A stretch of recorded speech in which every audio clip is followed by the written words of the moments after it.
Shalom, meus amigos, um lindo final de tarde na Terra Santa de Jerusalém. Poucas horas me separam do início de novo Shabat, que é quando eu tenho a possibilidade de gravar para vocês a minha mensagem de Shabat.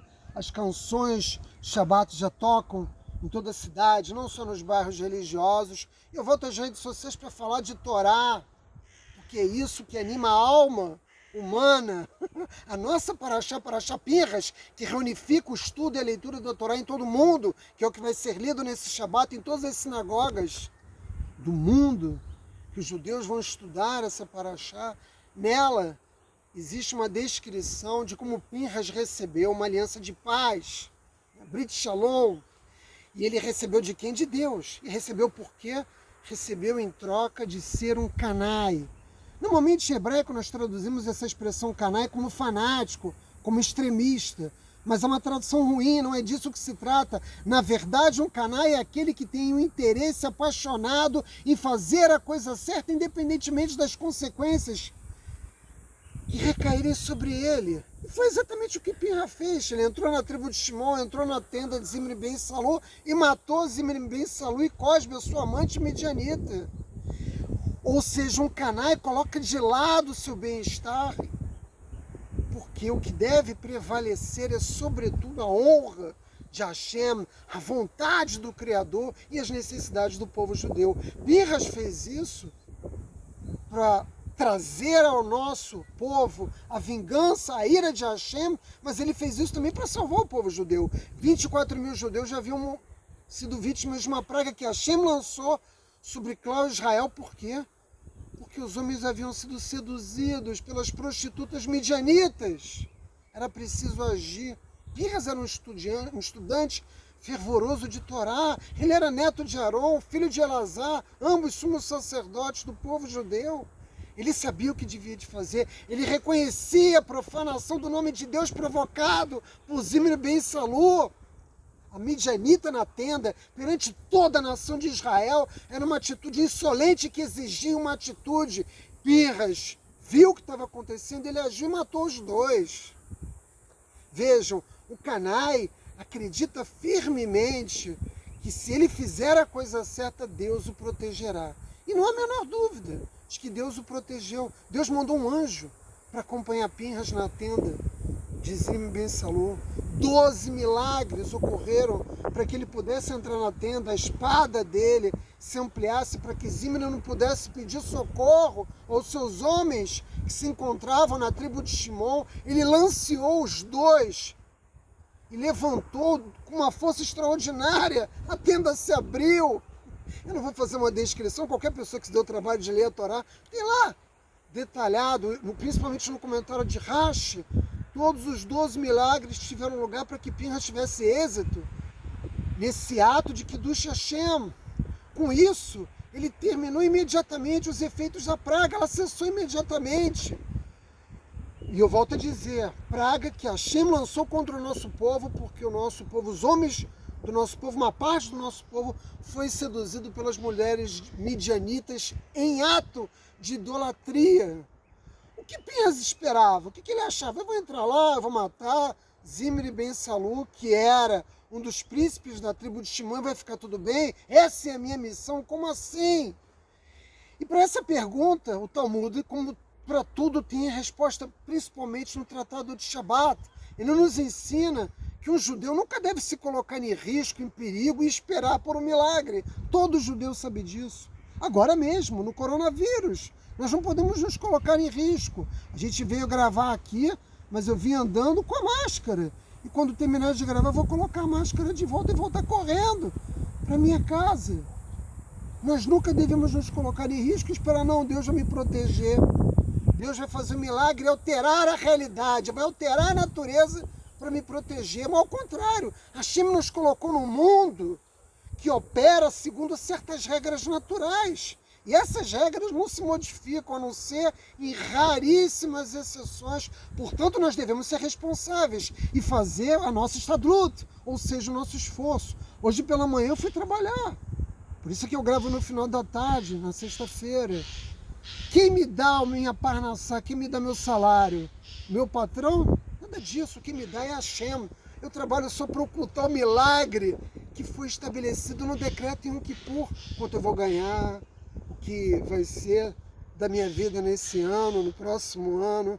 É razoável que diante das circunstâncias que você viva, você faça esse esforço.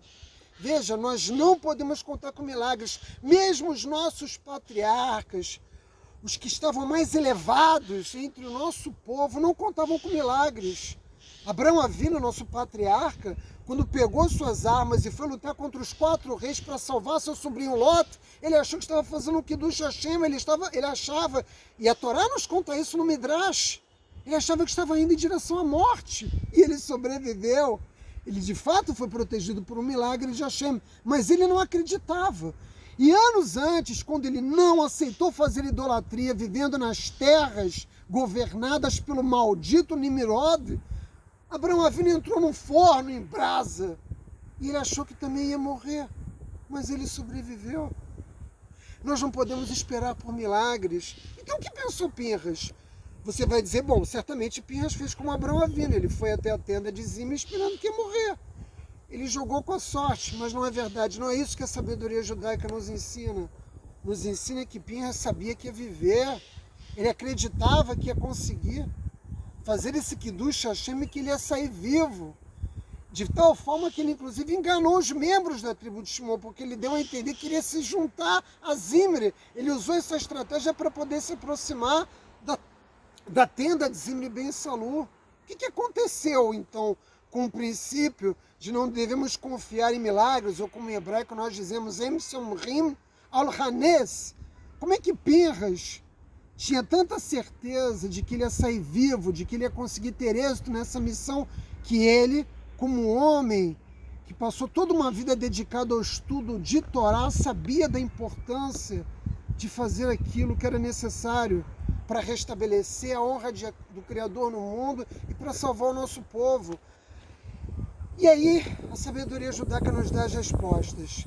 Quem serve as necessidades da nação recebe uma bênção especial. Existe uma exceção, né? O judeu não deve contar com milagres para se proteger. Eu não posso pegar o dinheiro que eu tenho que usar para pagar o aluguel, conta de luz, o pagamento das minhas compras do mês, né? E dizer o seguinte, eu vou dar tudo de tzedakah e Deus vai prover. Deus vai garantir que eu não passe fome, eu e minha família. É preciso ser um estudante de Torá muito grande para tomar essas decisões. E Pinhas era, de fato, um sábio da Torá, mas ele não acreditou que ia morrer. Ele sabia que ia ser protegido. Por quê? Porque Pinhas sabia que existe uma exceção ao princípio de não contar com milagres. E que exceção é essa? Quando ele serve, quando o judeu serve as necessidades da nação e não seus próprios interesses, e não as suas necessidades, ele não tem o que temer. Ele não enfrenta obstáculos. Hashem caminha com ele. Hashem protege ele, defende ele diante de todas as necessidades do nosso povo. Em nome do céu, Lechem Shammai, você pode fazer. Você pode confiar em Deus e ter a certeza de que Hashem vai agir por você. Qual é o maior exemplo disso? Esther. Né? Voltemos por um breve instante a Megilá de Esther. Esther sabia que não podia ir até o rei Ahasverosh, porque ninguém podia se aproximar do rei sem ser convidado por ele. Mas ela foi. Ela pediu que o nosso povo jejuasse e orasse por 3 dias. E ela foi. Ela sabia o quê? Que ela não podia colocar em risco desnecessariamente, mas para salvar o povo judeu ela podia. Né? Mordecai sabia disso. E por isso ele disse para Esther que fizesse. A única maneira de você se colocar em risco e ter a certeza de que você não vai ser morto, de que você pode contar com um milagre vindo dos céus para te proteger, é quando você age no interesse do povo judeu. Existe uma promessa. Que promessa é essa? É a promessa que fundamenta essa exceção. A promessa de que nós, o povo judeu, somos imortais. Portanto, toda vez que a nossa vida está em risco, nós podemos fazer o que é necessário para salvar Israel. Pinhas fez. Ele sabia que Hashem ia sustentar ele, que ele ia ter sucesso na sua empreitada. E ele fez o que foi necessário. Ele fingiu, ele mentiu, né, para os membros da tribo de Shimon. Ele foi lá entrou nas fileiras da tribo, entrou na tenda de Zimri ben Salu e fez não um, mas 12 milagres acontecerem. Hashem se revelou através da história de Pinhas. E o prêmio dele, como eu já tive a oportunidade de dizer numa outra ocasião, foi se tornar o profeta Eliarro, meus amigos. Portanto, desejo a vocês um Shabbat Shalom maravilhoso, sempre lembrando, ele sabia, Pinhas sabia, cada um de nós deve saber, que para salvar a Israel, nós devemos colocar a nossa vida em risco, na certeza de que Hashem vai agir por nós. Shabbat Shalom.